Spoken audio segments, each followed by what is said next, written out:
Bismillahirrahmanirrahim. Assalamualaikum warahmatullahi wabarakatuh. Innal hamdalillah nahmaduhu wa nasta'inuhu wa nastaghfiruh wa na'udzu billahi min syururi anfusina wa min sayyiati a'malina. من يهد الله فلا مضل له ومن يضلل فلا هادي له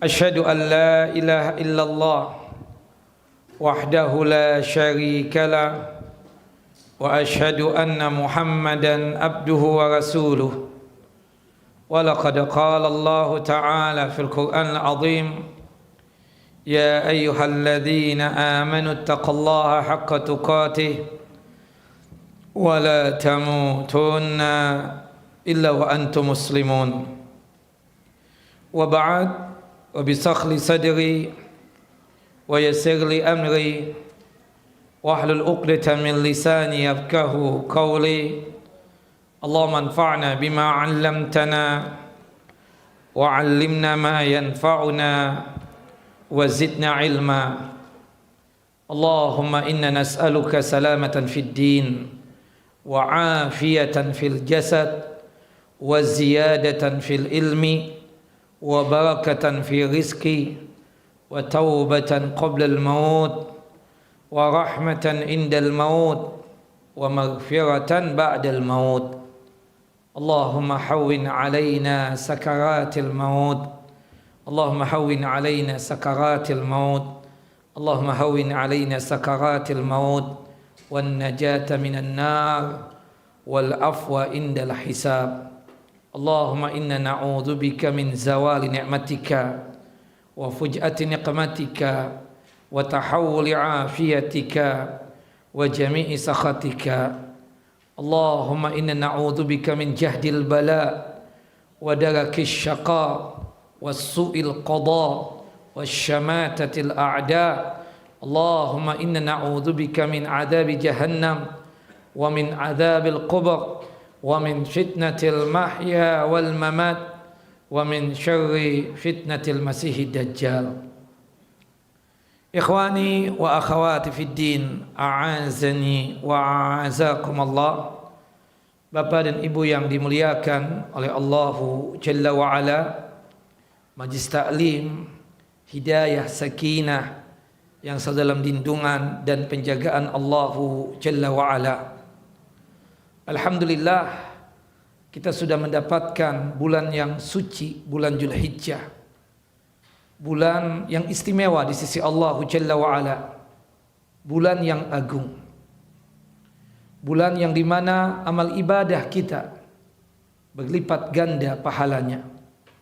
Dikarenakan di bulan ini ada 10 hari yang pertama bulan Dzulhijjah, yang dimana beramalnya seorang hamba di 10 hari yang pertama bulan Dzulhijjah ini ternilai pahalanya sangat luar biasa, bahkan melebihi pahala jihad di jalan Allahu Jalla wa'ala. Kita sudah masuk tanggal 4 Dzulhijjah 1445 Hijriyah. Berkaitan tentang bulan Dzulhijjah ini, alhamdulillahnya ada dalam kitab kita ini 175 Jalan Menuju Surga karya Sahnayyib bin Mamduh Al-Su'ud, halaman 223. Karena pembahasan yang sebelumnya itu pembahasan tentang Ramadan yang sudah kita bahas pada kesempatan yang lalu. Begitupun juga tentang masalah Lailatul Qadar sudah kita bahas juga, termasuk puasa 3 hari. Subhanallah, ini pun juga sudah kita bahas. InsyaAllah ya, kita akan membahas nanti pembahasan yang lebih kita katakan lebih greget gitu loh. Ini buku ringan, tapi subhanallah, ibu-ibu belum hatam juga, sampai 4 ustadz. Nah, ustadz yang satu ini insya Allah menghatamkannya. Nah, makanya kita masuk tuh halaman 223. Nah, Jangan sampai ini tidak paham, apalagi ini berkaitan dengan hadis Abdullah ibnu Abbas. Silakan ibu-ibu buka halaman 223 itu. Ya, disuruh kita banyak beramal soleh di 10 hari yang pertama bulan Dzulhijjah. Jangan-jangan ibu-ibu tidak tahu bulan yang suci itu ada berapa, Bu? Tuh kan, salah, ada 3 katanya. Ada 4, Bu. Nah, ada 4 ya. Sebagaimana yang Allah Jalla wa Ala firmankan di dalam surah At-Taubah, surah yang ke-9 ayat 36. Inna iddati syuhuri indallahi 12 syahran fi kitabillah yawma khalaqas samawati wal ard minha arba'atun hurum. Sesungguhnya hitungan bulan di sisi Allah Jalla wa Ala itu ada 12 bulan. Allah Jalla wa Ala menetapkan 12 bulan tersebut pada saat Allah Jalla wa Ala menciptakan 7 lapis langit dan 7 lapis bumi. 4 bulan dari 12 bulan tersebut adalah bulan yang diharamkan oleh Allah Jalla wa Ala, artinya bulan yang suci. Ya, bulan haram di sini maksudnya apa? Bulan suci. Disebutkan di dalam hadis Abi Bakrah radhiyallahu an, semoga Allah Jalla wa Ala meridai beliau. Qala Rasulullah sallallahu alaihi wasallam, Rasulullah sallallahu bersabda berkaitan tentang bulan yang suci tersebut yang Allah Jalla wa Ala sebutkan dalam surah At-Taubah, surah yang ke-9 ayat 36. Kata Nabi, "Az-zamanu qad istadara ka hayatihi yauma khalaqas samawati wal ard." Setahun berputar sebagaimana keadaannya sejak Allah Jalla wa Ala menciptakan 7 lapis langit dan 7 lapis bumi. As-sanatu isna asyara syahran. Dalam 1 tahun itu ada 12 bulan. Minha arba'atun hurum. 4 bulannya adalah bulan haram atau bulan suci. Salasatun mutawaliyatun. 3 bulan berurutan. Dzulqa'dah wa Dzulhijjah wa Muharram. Wa Rajabun alladzi baina Jumada wa Sya'ban. Dan bulan yang terpisah adalah bulan yang ada di antara Jumadi Ats-Tsaniyah dan bulan Sya'ban, yaitu bulan Rajab. Nah, jadi Bapak dan Ibu yang dimuliakan oleh Allah Jalla wa Ala, bulan suci itu ada berapa, Ibu-ibu? Yang pertama Dzulqa'dah, bulan yang keberapa? Ke-11. Kemudian yang kedua bulan suci Dzulhijjah, bulan yang keberapa? Ke-12. Yang ketiga bulan suci apa? Muharram, bulan yang keberapa? Yang pertama atau yang ke-1. Dan yang terpisah bulan apa? Rajab, bulan yang keberapa? 7. Memang Masya Allah ya, ibu-ibu MT Hidayah Sakinah ini semuanya bisa dihafalkan, kalah dengan majlis taklim yang lainnya itu. Nah, subhanallah, majlis yang taklimnya tidak bisa menjawab sebagaimana pertanyaan tadi itu. Tapi ibu-ibu di sini Masya Allah menunjukkan fokusnya dan perhatiannya ibu dalam belajar, dalam memperhatikan apa yang disampaikan oleh Ustadz. Nah, barakallahu fikunna ibu-ibu ya. Sukses selalu ibu-ibu ya, alhamdulillah. Nah, dari 4 bulan tadi ibu-ibu, yang paling suci itu yang mana? Yang paling mulia, yang paling agung di sisi Allah Jalla wa Ala? Dzulhijjah. Kenapa sebabnya ya? Apa sebabnya? Alasannya yang pertama, dikarenakan Allah Jalla wa Ala bersumpah atas nama 10 hari yang pertama bulan Dzulhijjah. Sebagaimana yang dinyatakan oleh Allah Jalla wa Ala dalam surah Al-Fajr ayat yang kedua, walayalin asyar, dan demi malam 10 hari yang pertama bulan Dzulhijjah. Jika Allah Jalla wa Ala bersumpah atas nama makhluknya, menunjukkan makhluk itu istimewa. Salah satunya adalah bulan Dzulhijjah, termasuk 10 hari yang pertama bulan Dzulhijjah. Dan dikarenakan di 10 hari yang pertama bulan Dzulhijjah tersebut, subhanallah, amal soleh seorang hamba yang dikerjakan oleh hamba tersebut itu sangat dicintai oleh Allah Jalla wa Ala. Disebutkan di dalam hadis Abdullah ibnu Abbas radhiyallahu anhuma, qala Rasulullah sallallahu alaihi wasallam, Rasulullah sallallahu alaihi wasallam bersabda, ma min ayyamin al-amalu salih fiha ahabbu ila Allah min hadhil ayyam. Tidak ada satu amal saleh yang dikerjakan oleh seorang hamba lebih dicintai oleh Allah Jalla wa Ala, lebih disukai oleh Allah Jalla wa Ala, melebihi amal saleh yang dilakukan oleh seorang hamba pada hari-hari ini, yakni ayyamul ashri min Dzulhijjah, 10 hari yang pertama bulan Dzulhijjah. Luar biasa. Para sahabat bertanya, qalu ya Rasulullah, walal jihadu fi sabilillah, bagaimana dengan jihad di jalan Allah Jalla wa Ala?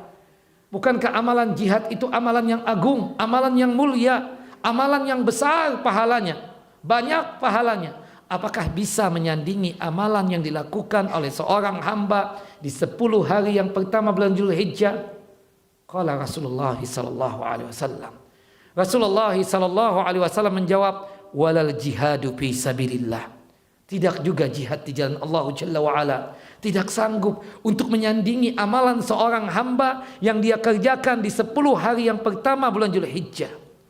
Satu-satunya amalan yang sanggup untuk menyandingi amalan yang dilakukan oleh seorang hamba di 10 hari yang pertama bulan Dzulhijjah adalah illa rajulun kharaja bi nafsihi wa malih wa lam yarji' min dzalika bi syai'in. Seseorang yang keluar dari rumahnya membawa jiwa raganya, membawa harta bendanya, dia terjun ke medan peperangan, harta bendanya dia infakkan, dia sedekahkan buat perjuangan di jalan Allah Jalla wa Ala, dan dia pun juga dalam kondisi raganya hilang, mati dalam kondisi mati syahid. Ini amalan satu-satunya yang sanggup untuk menyandingi amalan di 10 hari yang pertama bulan Dzulhijjah. Hadis ini sahih, dikeluarkan oleh Al-Imam Al-Bukhari dalam kitab sahih beliau pada nomor hadis 926 dan juga di dalam nomor hadis 969, dan hadis ini juga dikeluarkan oleh Al-Imam Abu Daud di dalam kitab Sunan beliau pada nomor hadis 2438, dan hadis ini juga dikeluarkan oleh Al-Imam At-Tirmidzi dalam kitab Sunan beliau pada nomor hadis 757, dan hadis ini dikeluarkan oleh Al-Imam Ibnu Majah di dalam kitab Sunan beliau pada nomor hadis 1727, dan hadis ini juga dikeluarkan oleh Imam Ahmad dalam kitab Musnad beliau pada nomor hadis 1968.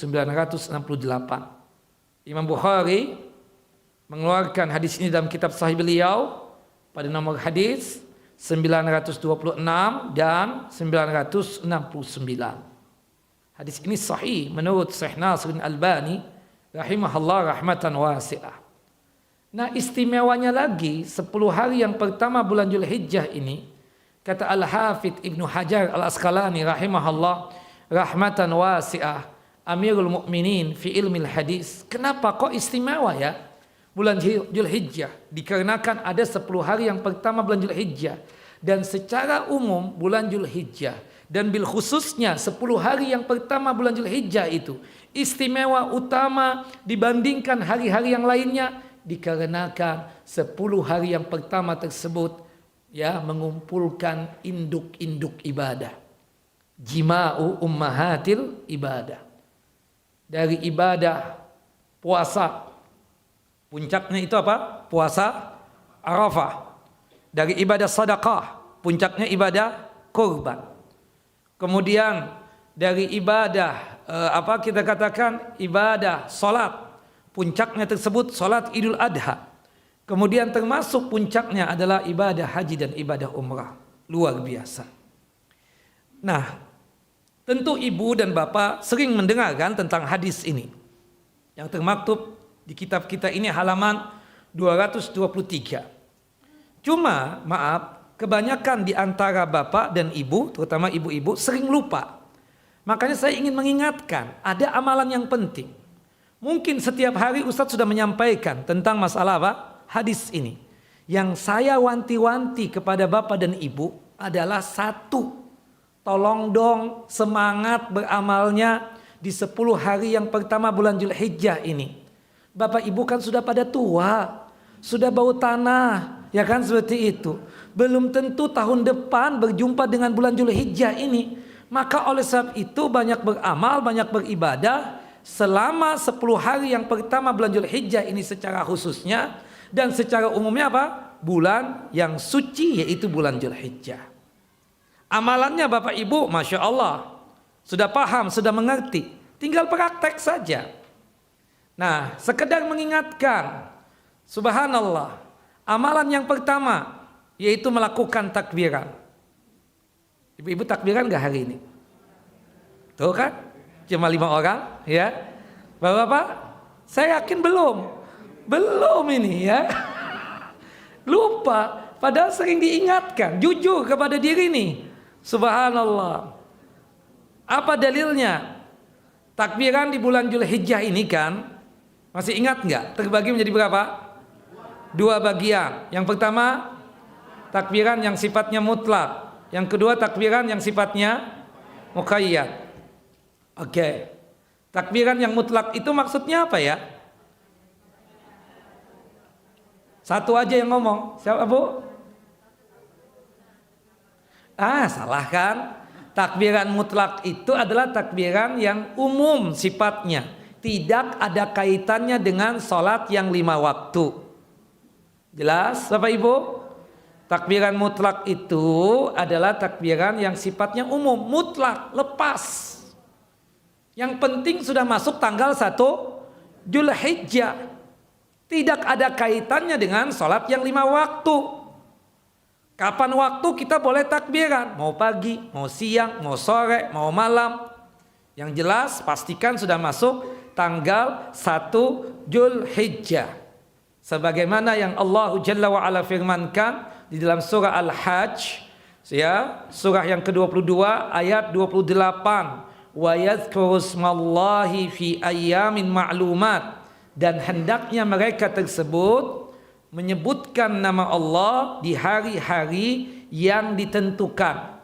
Hari-hari yang ditentukan maksudnya kata sahabat yang mulia Abdullah ibnu Abbas radhiyallahu anhuma, itu adalah 10 hari yang pertama bulan Zulhijjah. Jelas Bapak Ibu? Sedangkan hadis Nabi yang menjelaskan itu hadis Abdullah ibnu Umar bin Khattab radhiyallahu anhuma, dan dikuatkan di dalam hadis Abu Hurairah radhiyallahu an. Dalam hadis Abdullah ibnu Umar bin Khattab radhiyallahu anhuma, anin Nabi sallallahu alaihi wasallam qala, dari Nabi SAW beliau bersabda, ma min ayyamin a'zamu wala ahabbu ila Allah al-amalu fihinna min hadhil ayyamil ashar. Tidak ada hari-hari yang agung di sisi Allah. Tidak ada hari yang paling dicinta oleh Allah Jalla wa Ala untuk seorang hamba melakukan amal saleh kecuali di 10 hari yang pertama bulan Zulhijjah. Fa akthiru fihinna min at-tahlili wa takbiri wa tahmid. Maka oleh sebab itu perbanyaklah untuk mengucapkan tahlil la ilaha illallah. Perbanyaklah ucapan takbir Allahu akbar dan perbanyaklah ucapan tahmid alhamdulillah. Kalau kita gabungkan menjadi apa? Istilah kita takbiran. Allahu akbar, Allahu akbar, Allahu akbar. La ilaha illallah, wallahu akbar, Allahu akbar, walillahil hamd. Kapan waktu? Sudah Pak takbiran tadi? Belum kan? Belum. Sini juga belum nih. Belum udah. Padahal hari-hari sudah disampaikan. La haula wala quwata illa billah. Kayak kebanyakan pahala gitu loh. Gak pakai fulus, gak pakai mencurahkan tenaga, gak mau juga. Bayangkan coba, Allahu akbar. Ibu sih takbiran ya Bu ya, Masya Allah, 5 orang. Nah seperti itu. Wallahu a'lam bishawab. Nah, hadis sahih dikeluarkan oleh Al-Imam Ahmad. Nah kemudian takbiran yang kedua adalah takbiran yang muqayyad. Muqayyad itu artinya apa? Taqyid. Terikat dengan apa? Terikat dengan salat yang 5 waktu atau salat wajib. Assalamualaikum warahmatullah. Assalamualaikum warahmatullah. Allahu akbar, Allahu akbar. La ilaha illallah, wallahu akbar. Allahu akbar, walillahil hamd. Kapan mulainya? Takbiran muqayyad itu terbagi menjadi 2. Untuk orang yang berhaji dan orang yang tidak berhaji. Bagi mereka yang berhaji, bagi mereka yang belum berhaji dulu deh. Bagi mereka yang tidak berhaji, kapan mulai takbirannya? Sebentar, ibu-ibu. Takbiran, salah kan? Takbiran bagi orang yang tidak berhaji di bulan Dzulhijjah ini mulainya tanggal 9 Dzulhijjah setelah melaksanakan sholat subuh. Nah, nanti kan tanggal 9 Dzulhijjah jatuhnya bulan Juli ini hari apa? Hari Ahad. Tanggal berapa? 16 ya kan? 17 Idul Adha. Jelas ya? Jadi hari Ahad itu habis salat subuh kita sudah selesai salat subuh, ibu-ibu, hatta ibu-ibu yang salat sendirian di rumah lakukan takbiran. Kapan mulainya, Bu? Tanggal 9 Dzulhijjah setelah apa? Melaksanakan salat apa? Salat subuh. Jelas ibu ya? Zikirnya nanti zikir setelah salat wajibnya dipending setelah melakukan takbiran. Dan berakhirnya takbiran yang muqayyad ini hari apa? Tanggal berapa? Tanggal 13 Dzulhijjah, ya, hari terakhir tasyrik setelah melaksanakan salat asar. Jadi hari tasyrik tanggal 13. Karena hari tasyrik itu kita melakukan takbiran juga. Ayamut tasyrik itu ada berapa hari Bapak? 3, 11, 12 dan tanggal 13. Disebutkan oleh Allah Jalla wa Ala dalam surah Al-Baqarah, surah yang kedua, ayat 203. Ya. Kata Allah Jalla wa Ala, "Wadhkurallaha fi ayyamin ma'dudat."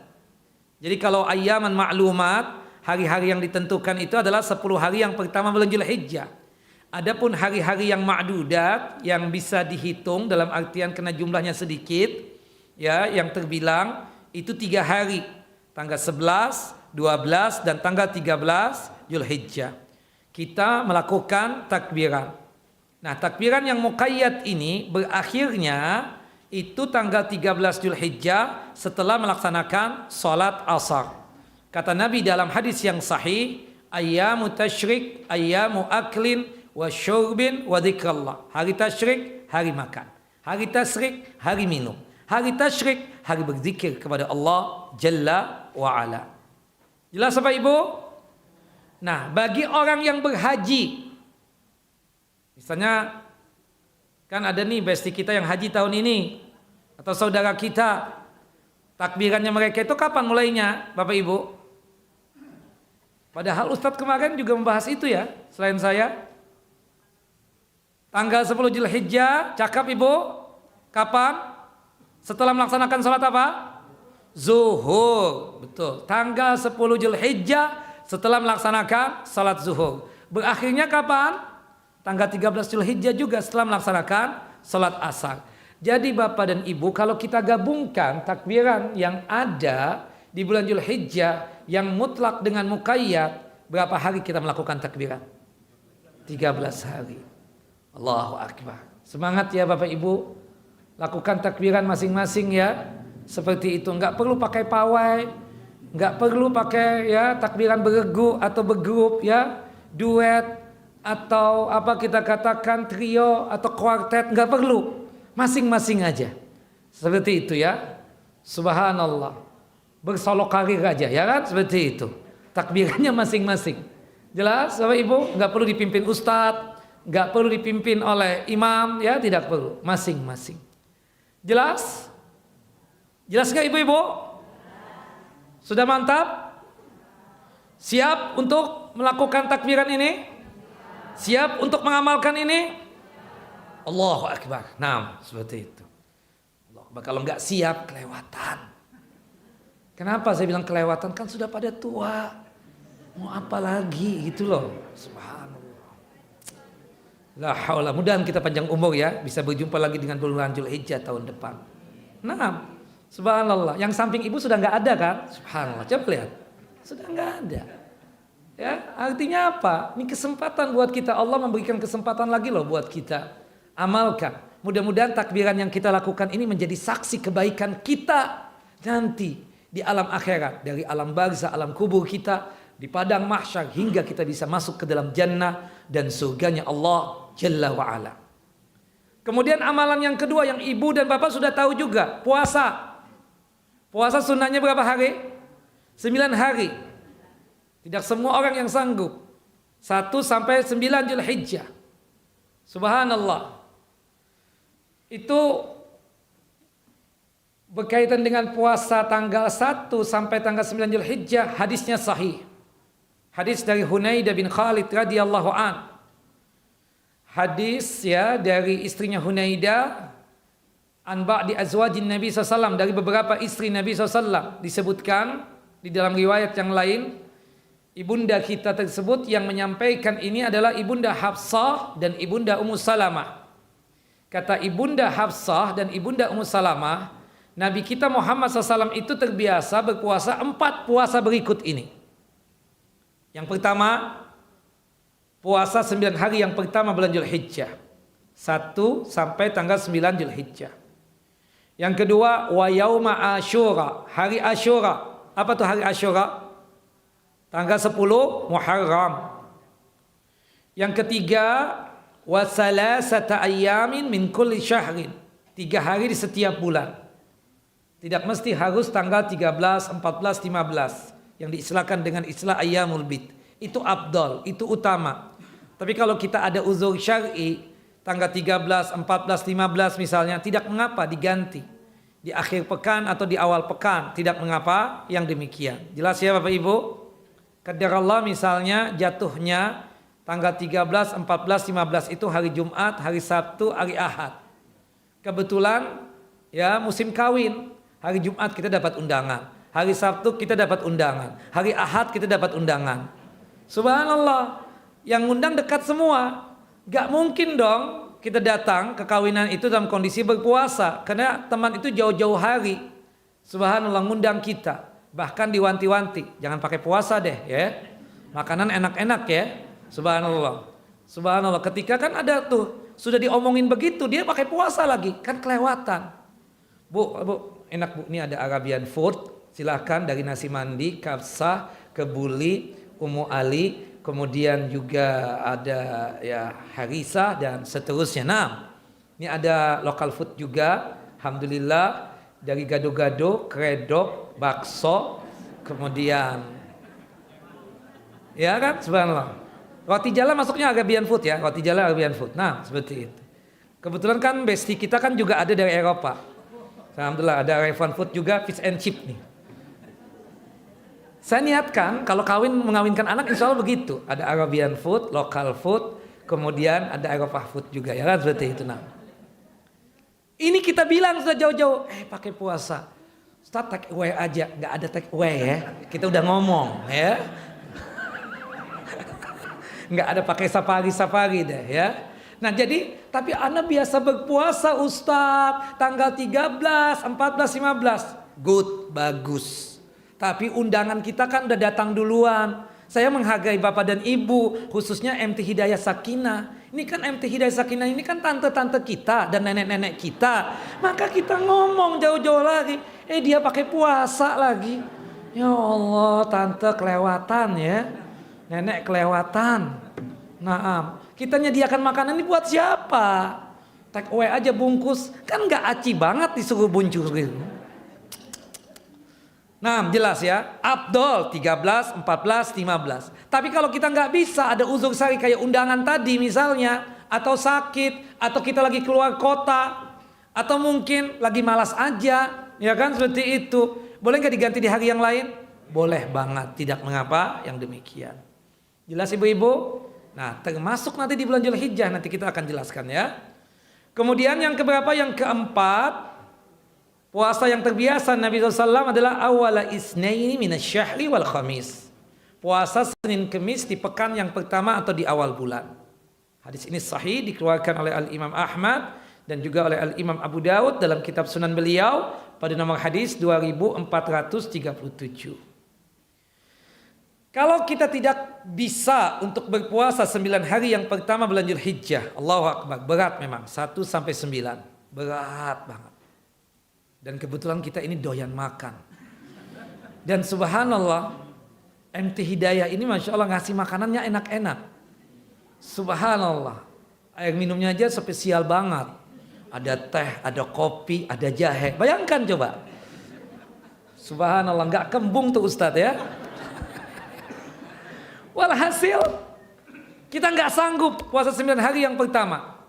Maka dianjurkan, kata Syekh Muhammad bin Shalih Utsaimin, alangkah baiknya kita berpuasa puasa Nabi Daud alaihissalam. Puasa yang sangat disuka dan paling dicinta oleh Allah Jalla wa Ala.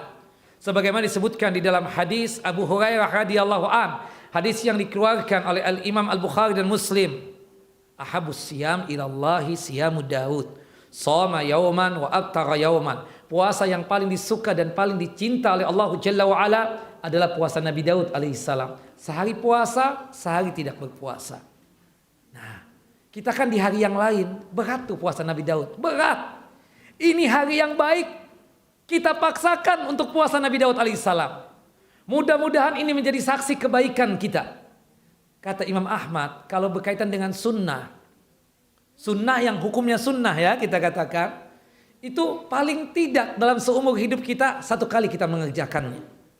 Supaya apa? Supaya nanti itu menjadi saksi kebaikan kita. Itu loh sebagai penerang ya di kuburan kita. Itu loh sebagai jalan mudahnya kita nanti ketika di padang mahsyar hingga masuk ke dalam jannah dan surganya Allah Jalla wa Ala. Saya enggak merasa yakin bapak-bapak yang ada di sini seseorang yang doyan dengan puasa Nabi Daud alaihissalam. Bukan begitu? Berat. Antum tidak ada. Nah, ini kan kesempatan hari yang baik kita mencoba untuk berpuasa Nabi Daud alaihissalam. Dari hari Sabtu kemarin tanggal berapa? Tanggal 1 Dzulhijjah. 1, 3, tanggal 1 Dzulhijjah, tanggal 3 Dzulhijjah, tanggal 5 Dzulhijjah, tanggal 7 Dzulhijjah dan tanggal 9 Dzulhijjah. Berusaha ya, insyaallah. Alhamdulillah. Kita cobalah. Kalau puasa Nabi Daud alaihissalam ini juga nggak sanggup Bapak dan Ibu, ambillah puasa 3 hari setiap bulan, dimajukan di pekan yang pertama. Sebagaimana yang kita jelaskan tadi, afdolnya memang kita puasa di Ayyamul Bid itu, hadis Abu Dzar Al-Ghifari radhiyallahu an. Tapi hadis Abu Hurairah, hadis Abu Darda, kemudian hadis Hunaid bin Khalid, hadis Abdullah bin Amr bin As radhiyallahu anhum, itu sifatnya umum. Apalagi di bulan Dzulhijjah itu tanggal 13-nya kan kita nggak boleh berpuasa. Kata Nabi kan, ayyamu tasyrik, ayyamu aklin wa syurbin wa dzikrullah. Hari tasyrik, hari makan, hari minum, hari berzikir kepada Allah. Haram berpuasa. Ibu-ibu masih ingat nggak? Dalam 1 tahun kita 5 hari nggak boleh puasa. Apa saja Bu? Tanggal 1, sesuai urutan dong. Yang profesional dong jawabannya. Jangan main acak. Emang ABCD pilihan ganda nih, ha? Ini isai loh, pertanyaannya isai. Dalam setahun 5 hari kita haram berpuasa. Sebutkan 5 hari tersebut apa saja. 1 Syawal, Idul Fitri, haram berpuasa. Yang kedua 10 Dzulhijjah, Idul Adha, haram kita berpuasa. Kemudian yang ketiga, keempat, kelima, tanggal 11, tanggal 12 dan tanggal 13 Dzulhijjah, ayyamut tasyrik. Nah, itu jawaban. Subhanallah. Allahu akbar. Nah, kemudian karena haram kita berpuasa tanggal 13, ya kata Syekh Muhammad bin Shalih Utsaimin, alangkah baiknya kalau sekiranya kita juga tidak bisa berpuasa puasa Nabi Daud di pekan yang pertama, alangkah baiknya puasa yang 3 hari itu kita majukan pelaksanaannya di pekan yang pertama. Bapak bisa ambil 1 sampai 3, atau misalnya 4 sampai 6, atau misalnya mengambil ya 7 sampai 9. Start. Anak kemarin Sabtu sama Ahad start ada undangan. Ya, tanggal 1 dan tanggal 2 Zulhijjah anak enggak puasa. Boleh enggak Ustaz? Anak puasa yang 3 harinya tuh mulai dari tanggal 3-nya. Boleh aja. Inamal a'malu binniyat 3, 4, 5. Boleh, boleh. Enggak ada masalah. Yang penting puasa 3 hari di setiap bulan. Jelas ibu-ibu? Jangan tidur bu. Nah. Baik. Kemudian selanjutnya, kalau 3 hari ini juga nggak sanggup juga kita puasa Senin Kemis. Kemarin puasa nggak Senin? Kemarin puasa nggak Senin? Enggak. Ada yang puasa, ada yang enggak. Nah besok hari Kemis nanti usahakan puasa juga. Kita berusaha untuk di pekan yang pertama bulan Zulhijjah ini Senin dan Kemis berpuasa. Ketika kita tidak sanggup untuk berpuasa 3 hari di setiap bulan tadi itu. Kalau Senin Kemis nggak sanggup juga, maka kita puasa apa bu? Puasa Arafah. Tanggal berapa itu? Tanggal 9 Zulhijjah. Ikut sini apa sana? Ikut sesuai dengan di mana kita bermukim, di mana kita tinggal. Itu loh yang dipatwakan oleh ya ulama Saudi Arabia, Lajnah Daimah, Komite Tetap Ulama Saudi Arabia, termasuk Syekh Muhammad bin Shalih Al-Utsaimin rahimahullah. Ketika ditanya, yang nanya orang kita, orang Indonesia, ya kan? Syekh, kebetulan nih tahun ini, ya dulu waktu kita sekolah dulu itu memang sering terjadi perbedaan kan? Di Indonesia itu lebih akhiran untuk tanggal 1 Zulhijjahnya itu. Saudi lebih duluan. Ya, bagaimana nanti berkaitan dengan puasa Arafahnya? Ikut yang kita berdomisili di Indonesia ataukah ikut ya yang ada di Saudi Arabia atau di Mekah ketika orang wukuf di Arafah? Kata Syekh, ikut di mana antum bermukim, di mana antum tinggal. Tanggal 9 Zulhijjahnya sesuai dengan di negeri masing-masing yang di mana antum tinggal. Tidak ada tolak ukurnya dengan orang yang wukuf di Arafah. Tidak ada. Antum berpuasa saja tanggal 9 Zulhijjah di tempat antum bermukim, meskipun di Mekah atau di Saudi Arabia sudah Idul Adha kata beliau. Clear kan sudah? Nggak perlu pakai ini gimana ya, nggak gimana. Yang lucu nih di antara bapak dan ibu, subhanallah, puasa Arafahnya ikut sana, Idul Adhanya ikut sini, kan lucu banget itu. Kan nggak ada dalam kamus fikih begitu.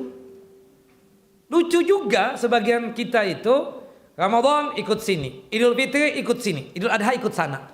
Nah, lucu juga itu. Nggak ada. Kan penentuan itu semua dari hilal. Qadarallah Zulqa'dah kemarin tidak terlihat hilal. Maka jadilah 30 hari itu Zulqa'dah. Di Saudi Arabia terlihat hilal. Maka Zulqa'dahnya cuma 29. Terjadi nggak perbedaan? Of course, tentu terjadi perbedaan tersebut. Jelas ya?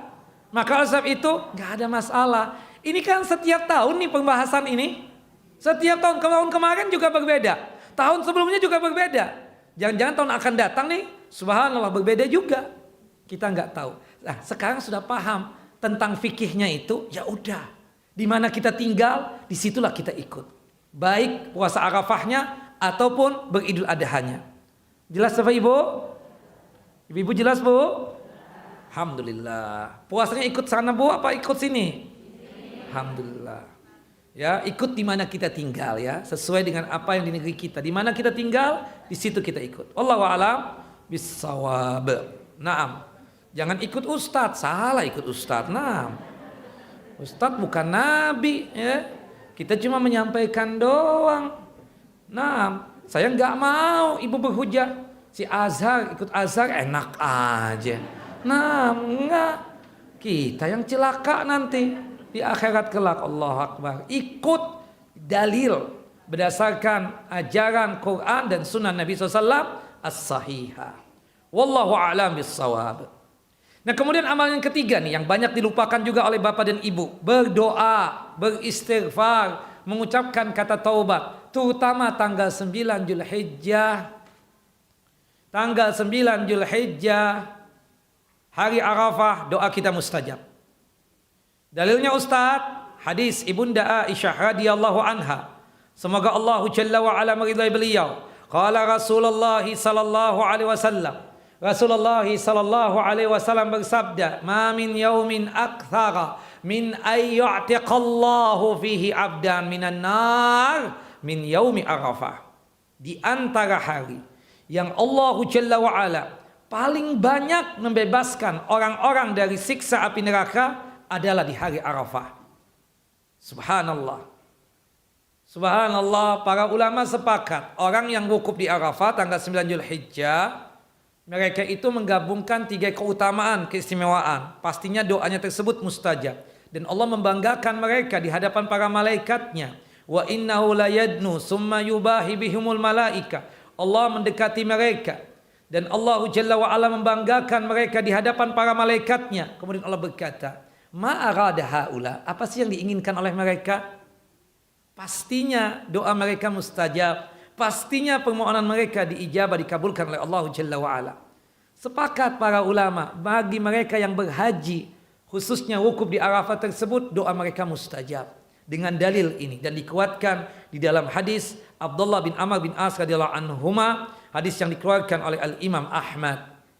Kenapa? Karena orang yang berhaji, orang yang wukuf di Arafah itu menggabungkan 3 keutamaan. Pertama, keutamaan tempat. Yang kedua, keutamaan keadaannya. Ya, tempatnya tempat Arafah, keadaannya wukuf. Dan yang ketiga, keutamaan waktunya, yaitu tanggal 9 Zulhijjah.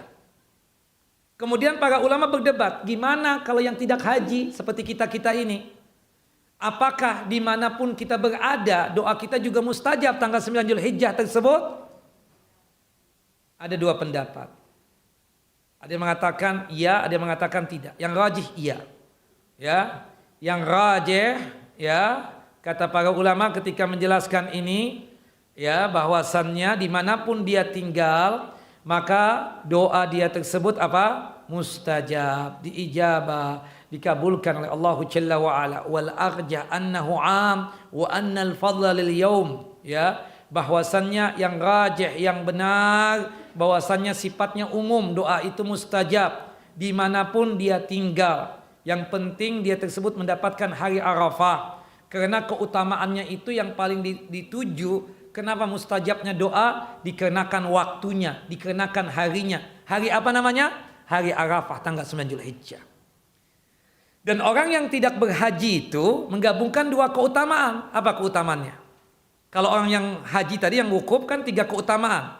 Tempat, keadaan, dan waktu. Kalau kita yang tidak berhaji, 2. Yang pertama apa? Karena puasa, keadaan kita puasa. Yang kedua, waktunya tanggal 9 Zulhijjah. Karena kita tahu doanya orang berpuasa itu mustajab. Inna da'watas shaim mustajabatun. Sesungguhnya doanya orang yang berpuasa itu mustajab, ya, diijabah, dikabulkan oleh Allah Jalla wa ala. Inna da'watas shaimi mustajabatun. Hadis sahih dikeluarkan oleh Imam Bukhari dari hadis Abu Hurairah radhiyallahu an. Banyak berdoa, mau doanya minta dunia ataupun minta akhirat. Nah, paling bagusnya, nah ini zikir nih, catat dan hafalkan. Paling bagusnya zikir yang kita baca di hari Arafah itu apa Bapak Ibu? La ilaha illallah wahdahu la syarikalah lahul mulku wa lahul hamdu wa huwa ala kulli syai'in qadir. Berulang-ulang kita baca itu. Disebutkan di dalam hadis Abdullah bin Amr bin As radhiyallahu anhuma, Nabi sallallahu alaihi wasallam qala, bahwasanya Nabi SAW bersabda, khairud du'a du'a yaumi Arafah wa khairu ma qultu ana wan nabiyyuna min qabli. Sebaik-baiknya doa adalah doa di hari Arafah, dan sebaik-baiknya apa yang aku ucapkan dan diucapkan oleh nabi-nabi sebelumku adalah la ilaha illallah wahdahu la syarikalah lahul mulku wa lahul hamdu wa huwa ala kulli syai'in qadir. Hadis sahih dikeluarkan oleh Al-Imam At-Tirmidzi di dalam kitab Sunan beliau pada nomor hadis 3585. Allahu akbar. Naam. Dan itu dikuatkan dari apa yang dilakukan oleh para ulama. Mereka itu banyak membaca zikir ini di hari apa? Di hari Arafah.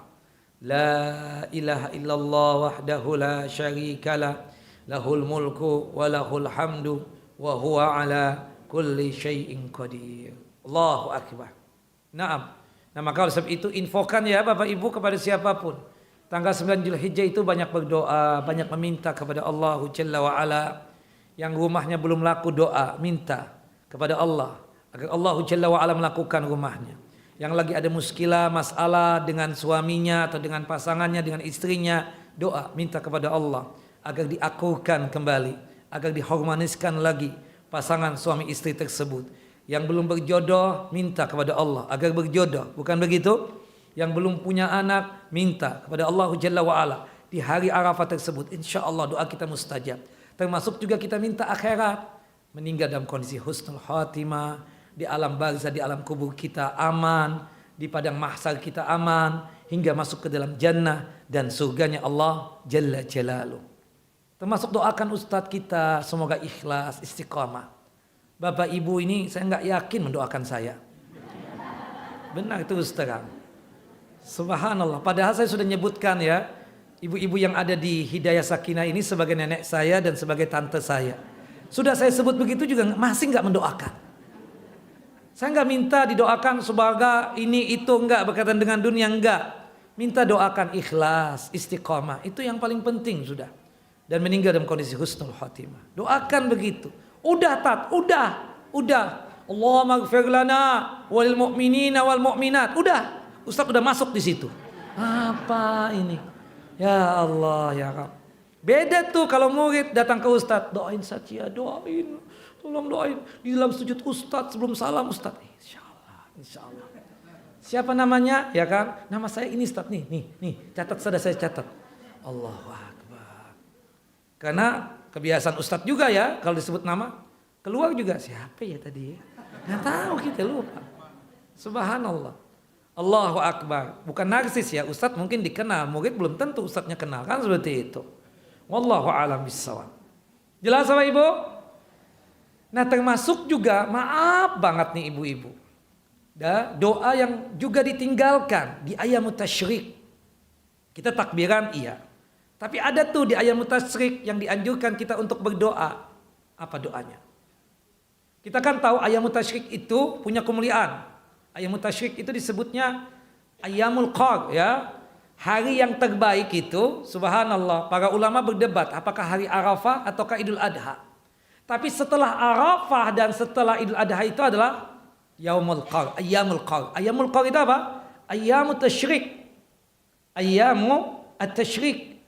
Utama betul, istimewa betul. Ya, kata Nabi kita Muhammad sallallahu alaihi wasallam di dalam hadis Abdullah bin Qarat, ya, subhanallah, Abdullah bin Qarat ini salah satu muadzin Nabi sallallahu alaihi wasallam. Selain Bilal bin Rabah dan Abdullah ibnu Ummi Maktum, Abdullah bin Qarat juga muadzin Nabi sallallahu alaihi wasallam. Anna Nabiyya sallallahu alaihi wasallam qala, bahwasanya Nabi sallallahu bersabda, inna a'zamal ayyami indallahi ta'ala yaumun nahri summa yaumun aqar. Bahwasannya sesungguhnya hari-hari yang paling agung di sisi Allah Jalla wa Ala, atau sesungguhnya hari-hari yang agung di sisi Allah Ta'ala ya adalah hari nahar. Hari nahar itu apa? Idul Adha tanggal 10 Zulhijjah, dan summa yaumul qar, kemudian hari qar. Apa hari qar itu? Ayyamut tasyrik. Ayyamut tasyrik. Kenapa dikatakan hari tasyrik? Karena manusia sedang mengiris-ngiris daging korbannya, dicacah kalau bahasa kita itu. Setelah itu dibagikan untuk hadiah. Ya, subhanallah, ada yang bikin dendeng, ya, dikeringkan, ada juga yang langsung jadi, ya, daging rendang, ada juga daging kapsa, daging apa lagi? Nasi mandi, kemudian biryani dan seterusnya. Wallahu a'lam bissawab. Nah, ini istimewa, dan hal itu diistinbatkan kepada firman Allah Jalla wa Ala dalam surah Al-Baqarah, surah yang kedua ayat 201. Kita lihat. Baca Quran gak Bu hari ini? Bawa Al-Quran? Coba lihat surah Al-Baqarah, surah yang kedua ayat 201. Allah Jalla wa Ala berfirman apa? Wa minhum may yaqulu Rabbana atina fid dunya hasanah wa fil akhirati hasanah wa qina adzabannar. Di antara mereka yang berhaji tersebut, mereka meminta kepada Allah Jalla wa Ala, ya Allah, anugerahkanlah kepada kami kebaikan dunia. Ya Allah, anugerahkanlah kepada kami kebaikan akhirat, dan jauhkanlah kami dan hindarkanlah dari kami siksa api neraka. Sahih surah Al-Baqarah ayatnya 201 benar? Sahih Bu? Nah, hafal enggak doa sapu jagat?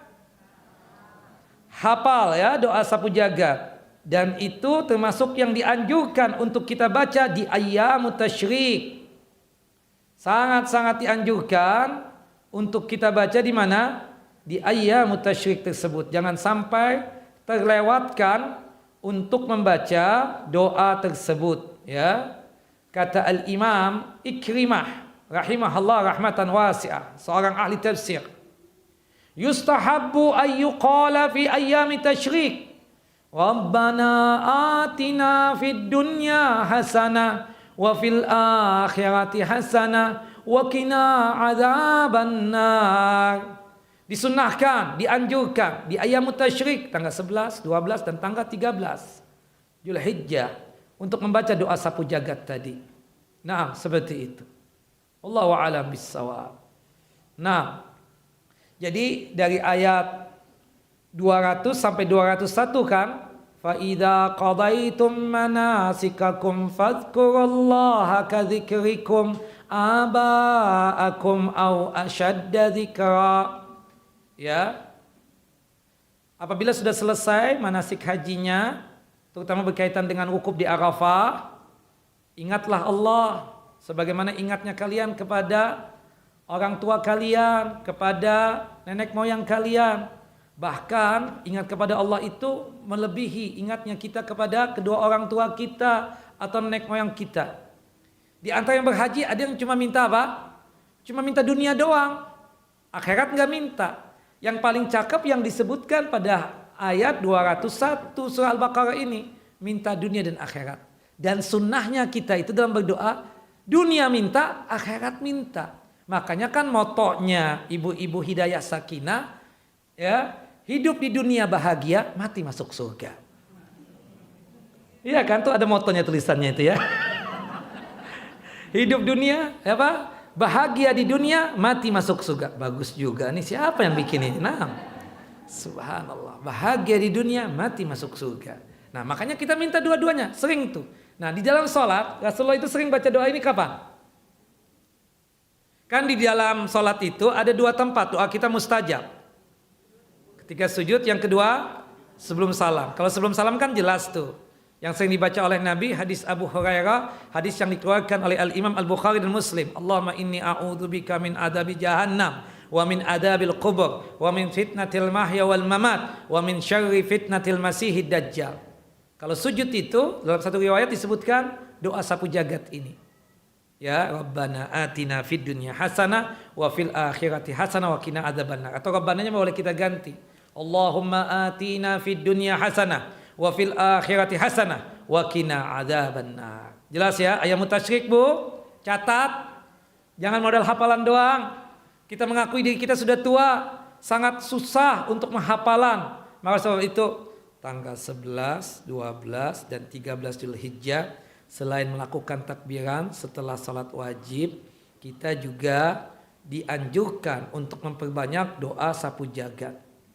Tapi ada nggak dalil khusus dari Nabi untuk membaca itu? Tidak ada. Ini istinbat dari para ulama berkaitan dengan firman Allah Jalla wa Ala yang termaktub di dalam surah Al-Baqarah dari ayat 200 ya sampai ayat 201 itu. Salah satu yang mengatakan tadi adalah Ikrimah dan dikuatkan salah satu pendapat dari Al-Imam Al-Hasan Al-Basri, termasuk Al-Imam Sufyan Ats-Tsauri dan termasuk juga yang lainnya. Wallahu a'lam bissawab. Karena menurut mereka termasuk apa yang dikatakan oleh sahabat yang mulia Abu Musa al-Asy'ari radhiyallahu an, bahwasanya ayyamut tasyrik itu doa kita mustajab itu. Di ayyamut tasyrik itu doa kita apa? Mustajab. Maka oleh sebab itu, karena itu hari-hari yang baik, hari-hari yang mulia di sisi Allah Jalla wa Ala, banyak berdoa. Makanya kata beliau di hari tasyrik, farfa'u raqbatakum ila Allah azza wa jalla. Ketika beliau khutbah Idul Adha tersebut, kata beliau, perbanyaklah keinginan kalian kepada Allah Jalla wa Ala, kepada Allah Azza wa Jalla di hari Idul Adha dan juga di hari-hari yang ma'dudat, yaitu ayyamut tasyrik. Subhanallah. Ini khutbahnya siapa? Abu Musa al-Asy'ari radhiyallahu anhu. Subhanallah, beliau menyampaikan itu. Perbanyak doa, perbanyak keinginan di Idul Adha dan juga tanggal 11, 12 dan tanggal 13. Nah, berhubung kita ini kan banyak keinginan. Kita ingin yang baik-baik dipilihkan oleh Allah Jalla wa Ala. Satu persatu itu terasa berat untuk kita sebutkan. Maka kita ringkas dengan membaca apa? Doa sapu jagat. Ya Allah, kami meminta kebaikan dunia. Aku minta kebaikan dunia. Lengkap dong semuanya. Subhanallah. Dari masalah ya berkaitan dengan ilmu, beramal, beribadah, kemudian punya pasangan, punya anak keturunan, termasuk juga punya kekayaan. Lengkap dong. Seperti itu. Kemudian ya Allah, aku minta kebaikan akhirat. Semua. Dari kita meninggal husnul khotimah, di alam kubur aman, ditampakkan surga untuk kita. Subhanallah, di padang mahsyar juga aman, hingga masuk ke dalam jannah dan surganya Allah Jalla wa'ala. Dan kita pastikan agar kita terhindar dari siksa api neraka. Wallahu a'lam bissawab. Nah, kemudian masalah berkurban jelas sudah disampaikan kan di kajian. Subhanallah, kita nggak perlu bahas lagi ya. Nah, berkurban itu amalan yang agung, amalan yang luar biasa istimewa dan utama. Cuma sekedar mengingatkan saja, yang berkurban itu kan suami atau ayah. Jadi yang terkena larangan tidak boleh potong kuku, cukur rambut, mencabut bulu-bulu yang di badan, itu cuma suami atau si ayah yang berkorban tersebut. Sedangkan istri dan anak-anaknya tidak terkena hukum ini. Tidak terkena apa? Hukum ini. Jelas Bapak Ibu? Nah, kecuali kalau di antara ibu berkorban juga. Misalnya suami ibu beli 2 ekor kambing. Satu atas nama suami ibu, satu atas nama ibu misalnya. Maka berhubung atas nama ibu, maka berarti ibu terkena hukum sama seperti hukum laki-laki. Ya, berarti tidak boleh cukur rambut dulu, tidak boleh potong kuku dulu, tidak boleh mencabut bulu-bulu yang ada di badan dulu. Jelas ibu-ibu? Nah, seperti itu. Wallahu a'lam bissawab. Nah, pertanyaan yang sering diajukan juga. Boleh enggak Ustaz berkorban atas nama orang yang sudah meninggal dunia? Jangan bilang gitu dulu dong. Kecepatan banget ya. Subhanallah. Biasanya ya, kata Nabi SAW, al-ajalatu minasyaitan. Terburu-buru, tergesa-gesa itu termasuk perbuatan syaitan. Kecuali 3 hal. Ke masjid, oke nggak apa-apa terburu-buru. Yang kedua adalah yaitu menikah. Yang ketiga ikramud duyub, menghormati tamu. Tambah dalam hadis yang lain bayar hutang. Kalau selainnya rata-rata kita terperosok tuh kalau terburu-buru. Rata-rata kita tersebut jadi menyesal. Maka oleh sebab itu jangan terburu-buru. Termasuk masalah menjawab juga. Wallahu a'lam bissawab ya, seperti itu. Nah, berkaitan dengan masalah berkorban atas nama orang yang sudah meninggal dunia, para ulama sepakat boleh berkorban atas nama orang yang sudah meninggal dunia jika ada wasiat dari orang tuanya. Dicatat dong bapak-bapak, supaya jangan ditanyakan lagi. Ustadz juga sumpek soal sering ditanya-tanya terus. Nah, berulang-ulang ya. Ini nanya lagi, kajian 2 jam tadi ngapain aja nanya lagi. Boleh berkorban atas nama orang sudah meninggal dunia kalau sekiranya memang ada wasiat dari kedua orang tuanya atau ayahnya. Kata abahnya, nak, kalau Ananda punya kemampuan secara finansial, ya, abah doakan Ananda tajir selalu sampai meninggal dunia. Tolong ya berkorban atas nama abah di setiap tahun. Abah wasiat ya. Nah, kebetulan anaknya punya kemampuan secara finansial, maka sang anak tadi wajib berkorban atas nama abahnya tadi itu. Kenapa? Kena wasiat, bukan kena korbannya. Jelas ibu-ibu? Jelas nggak bu? Yang kedua, Boleh berkorban atas nama orang sudah meninggal dunia jika kita ikut sertakan dengan orang yang hidup. Misalnya kita berkorban tahun ini seekor kambing atau 2 ekor kambing. Dua-duanya atas nama kita.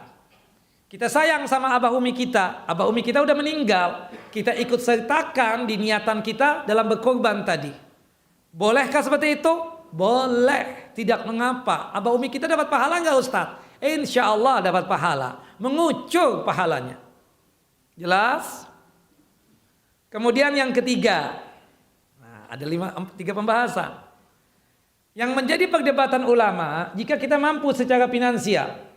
Kita udah beli kambing, kita bahkan beli sapi. Ustaz, boleh enggak Ustaz? Anak kan, alhamdulillah Allah menganugerahkan kekayaan luar biasa sama anak Ustaz. Duit anak kayak tisu Ustaz. Anak sayang sama abah aneh.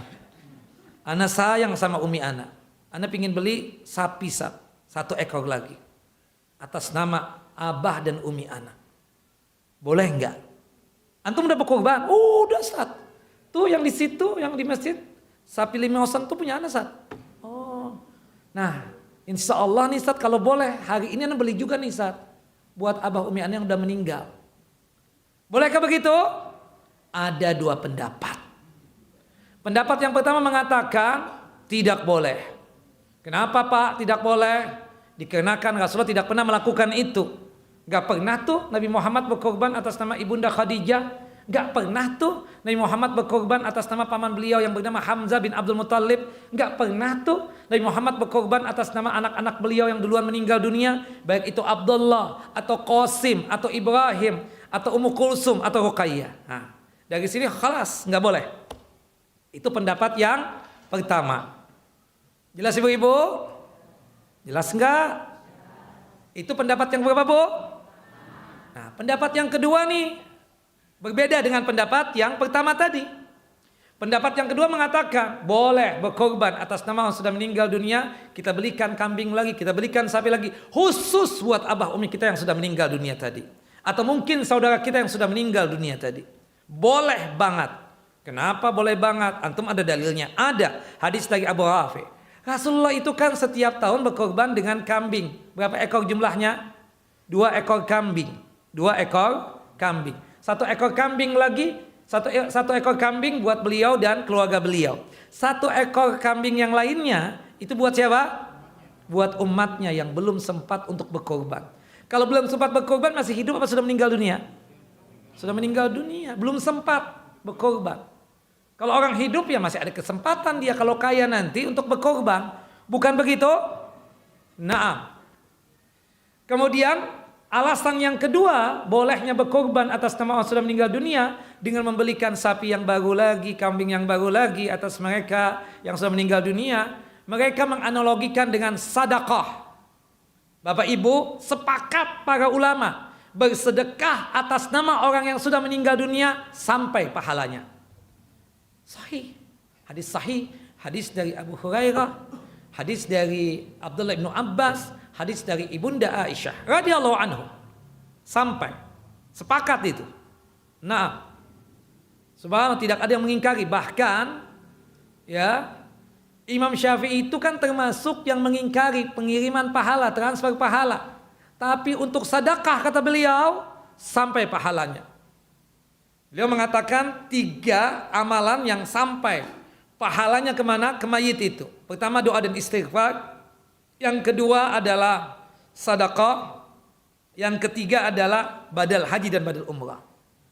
Bahkan Imam Nawawi mengatakan sunnah bersedekah atas nama orang yang sudah meninggal dunia. Nah, oleh sebab itu kita tahu dong pembagian daging korban itu terbagi menjadi berapa bagian? 3 bagian. 1/3 buat kita yang berkorban. 1/3 lagi buat hadiah. 1/3 lagi buat sedekah. Buat sedekah dipastikan buat fakir miskin.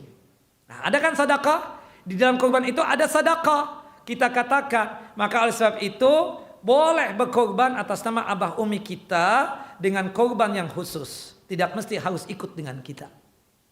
Allahu Akbar. Saya mengambil pendapat yang kedua. Subhanallah. Sebagai wujud sayang sama abah umi kita, sama saudara kita yang sudah meninggal dunia, boleh kita berkorban atas nama orang yang sudah meninggal dunia. Jelas ibu-ibu? Jelas?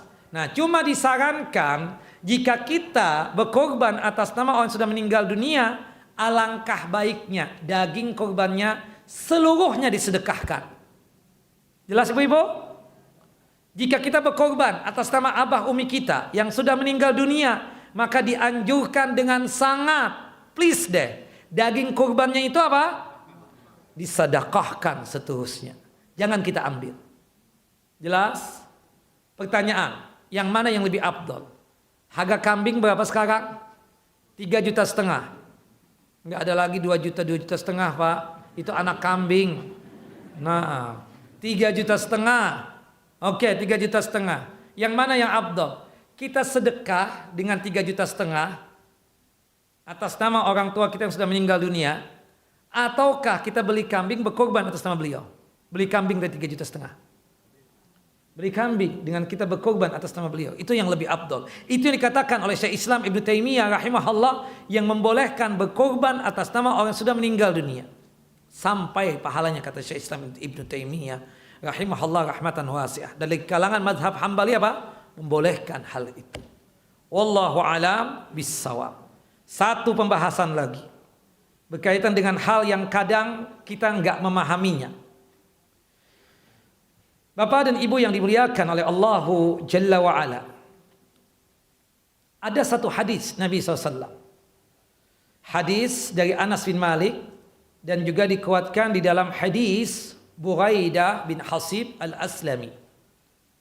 Dikatakan di dalam hadis tersebut, ya, kana an-nabiy sallallahu alaihi wasallam la yakhruju yaumal fitri hatta yat'ama wala yat'amu yaumal adha hatta yusalliya.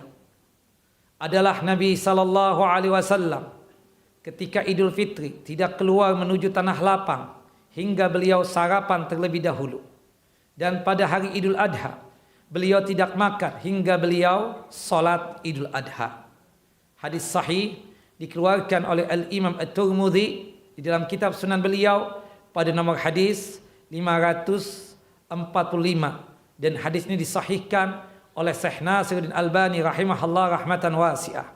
Dalam hadis yang dikeluarkan oleh Al-Imam Daruqutni, wa kana la ya'kulu yawman nahri syai'an hatta yarji'a fayakula min udhiyatihi. Nabi SAW tidak makan di Idul Adha hingga beliau pulang setelah melaksanakan salat Idul Adha, lalu makan hasil korban beliau. Nah, pertanyaannya, kenapa sih kalau Idul Fitri itu salat Idul Fitrinya agak diperlambat? Tetap waktu duha. Tapi kalau Idul Adha agak dipercepat, tetap waktu duha. Karena kan pelaksanaan salat Idul Fitri Idul Adha kan di waktu duha. Waktu duha itu kan 10 menit setelah terbit matahari, itu awal waktu duha yang disuruh. Sedangkan berakhirnya waktu duha itu 10 menit sebelum zuhur. Apa alasannya? Ibarat kata nih, kalau Idul Fitri itu 7:30 baru mulai. Tapi kalau Idul Adha 6:30 udah mulai. Kenapa Bapak Ibu? Kalau Idul Fitri apa alasannya? Idul Fitri dulu, ya Allah. Please deh. Ya, ada satu pepatah Bu ya. Subhanallah, ya, ada pepatah yang disebutkan, ya, memahami, ya, subhanallah, fahmus soal itu nisful jawab. Memahami pertanyaan itu setengah jawaban.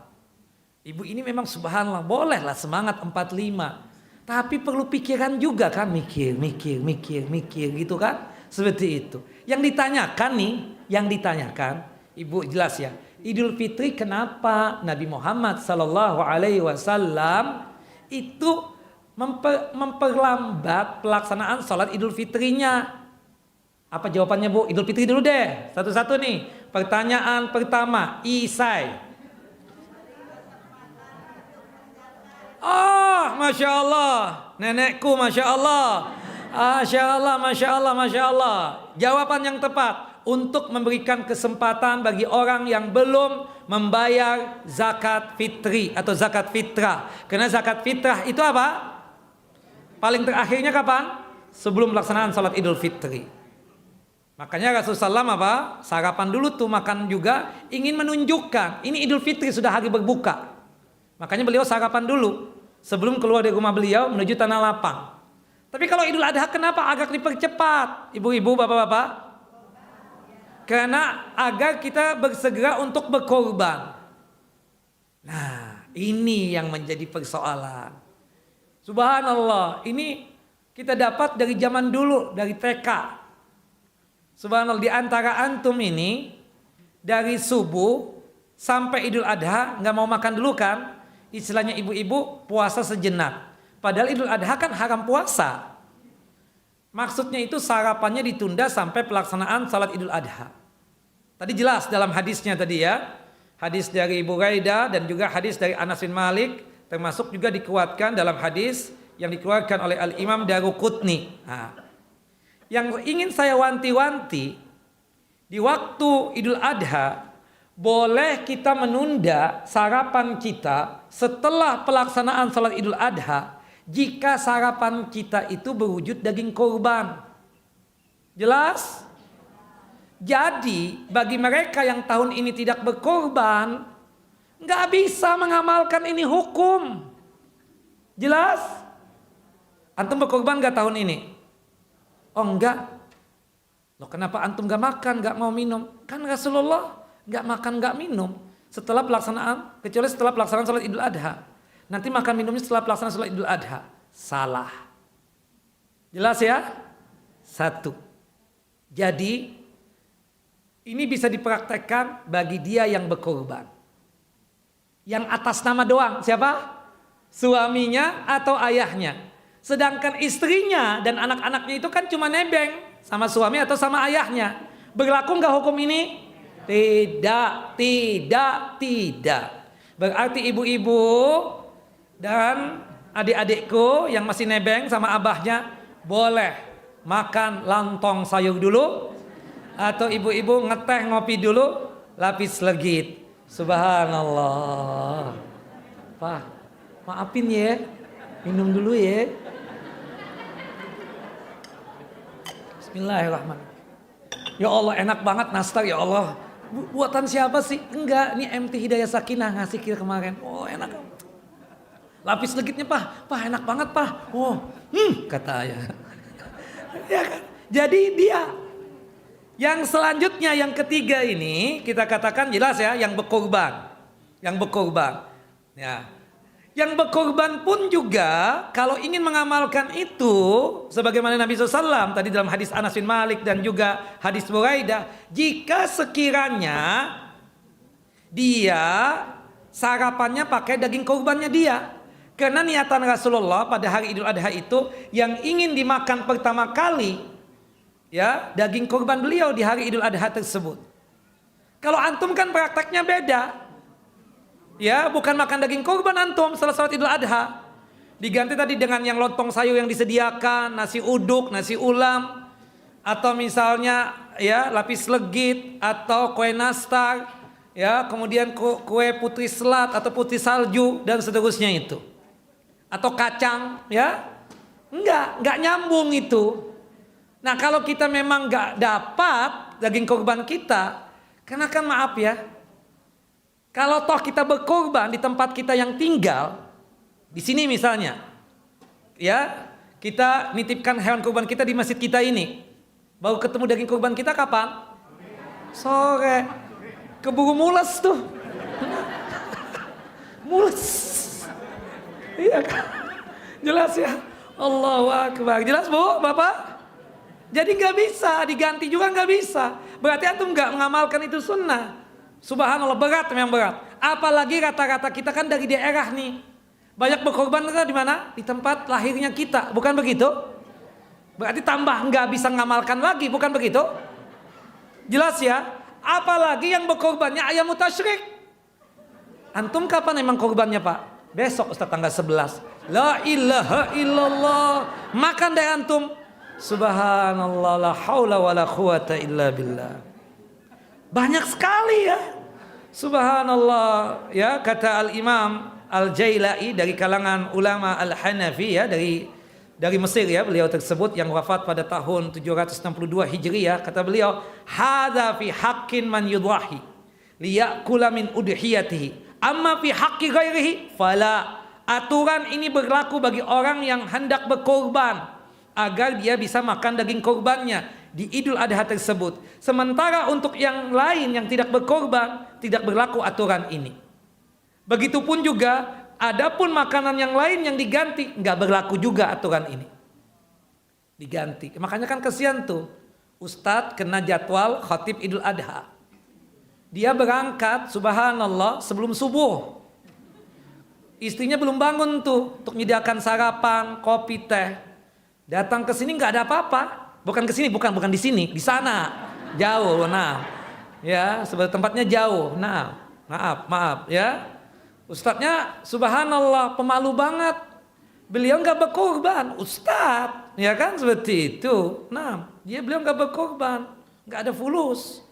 Allahu Akbar, kesian. Dia tanya, kok nggak ada orang belum? Ustadz, nanti habis sholat Idul Adha kita buka puasanya ya. Insyaallah sarapannya enak-enak sekarang. Ana pingin sekarang, kata tuh Ustaz. Allahu Akbar. Cuma dalam hati dia ngomong, ana haus, ana lapar. Akhirnya apa? Subhanallah, khutbah Idul Adhanya tersendat-sendat ucapannya. Parau suaranya itu. Serak-serak basah. Nah, kesian tuh Ustaz. Nah, bukan saya, teman saya itu yang begitu. Nah, wallahu a'lam bishawab. Antum kenapa nggak ngomong, Ustaz? Enggak, belum saatnya katanya. Karena kan ini, maaf ya, ilmu dari dulu kan. Semua orang mengamalkan itu. Gak mau makan, ya Allah, ya Rabb. Enggak deh, inti ngopi, Ustaz. Enggak puasa. Ya iyalah, kita nggak berkorban, ya kan begitu. Kemudian yang kedua, ya, ana berkorban, tapi korban ana baru dapat sore. Ana berkorban, tapi ana ada korban di daerah, di tempat ana punya abah. Oh begitu. Jadi nggak berlaku ya. Bapak-bapak jelaskan. Jadi Idul Adha nanti boleh nggak makan dulu kita? Minum dulu boleh nggak? Ngeteh dulu boleh nggak? Ngeteh deh daripada jalan sepoyongan nanti. Allahu Akbar. Kalau toh kita mengamalkan tadi hukumnya sunnah bukan wajib ya. Yang kedua makan daging korban kita. Jelas ya. Wallahu alam bissawab. Ya, makan daging korban kita. Bukan beli sate tadi malam, bukan. Wallahu alam. Jelas ya, daging korban kita. Ini kira yang bisa disampaikan Bapak dan Ibu yang dimuliakan oleh Allah Jalla wa ala. Alhamdulillah. Ada pertanyaan? Monggo silakan. Allahu Akbar. Tapi jelas ibu-ibu, boleh ngeteh nggak sebelum salat Idul Adha? Boleh makan dulu? Kenapa Bu? Padahal ibu berkorban. Kenapa? Karena baru dapat daging kambingnya kapan? Sore. Masaknya juga malam baru. Gak mungkin makan daging mentah kita makan ya. Seperti itu. Allahu a'lam bishawab.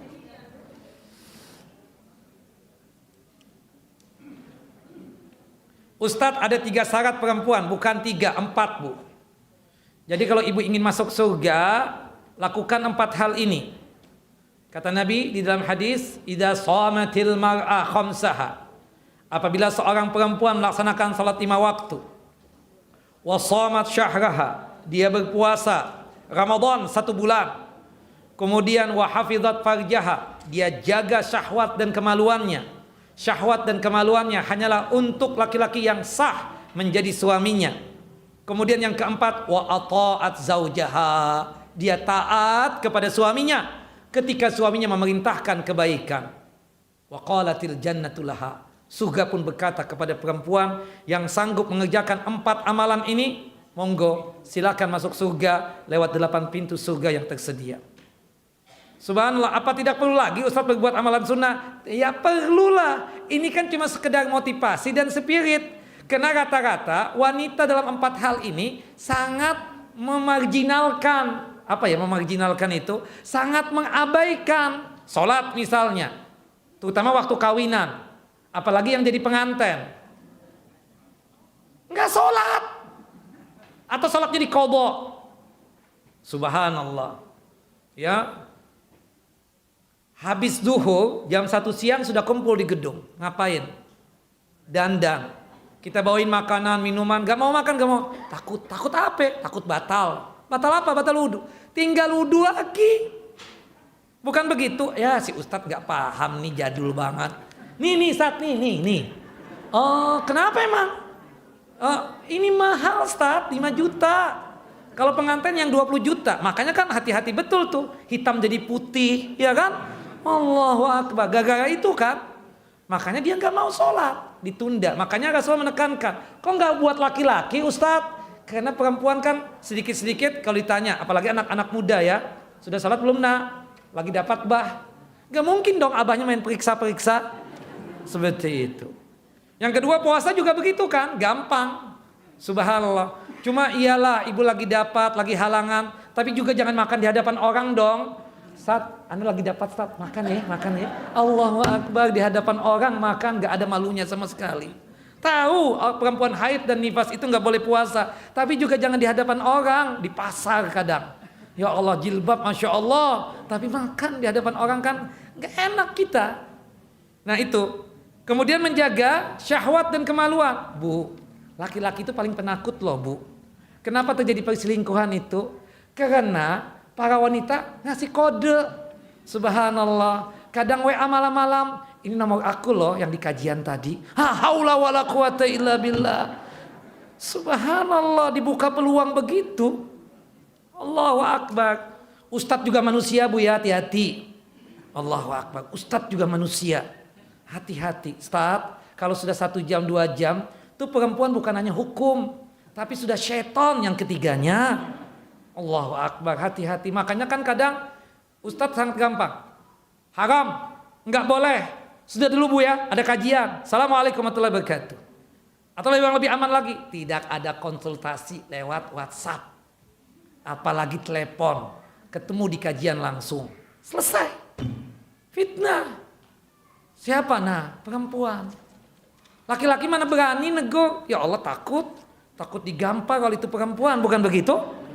Tapi kan subhanallah kadang ngasih isyarat, suami udah meninggal, ya, masa iddah habis 4 bulan 10 hari misalnya, lagi kosong nih, Allahu Akbar, atau baru dicerai 3 kali haid sudah habis, subhanallah, ngasih isyarat tanda-tanda kadang, Allahu Akbar, kadang nggak malu-malu, cariin dong, ya Allah.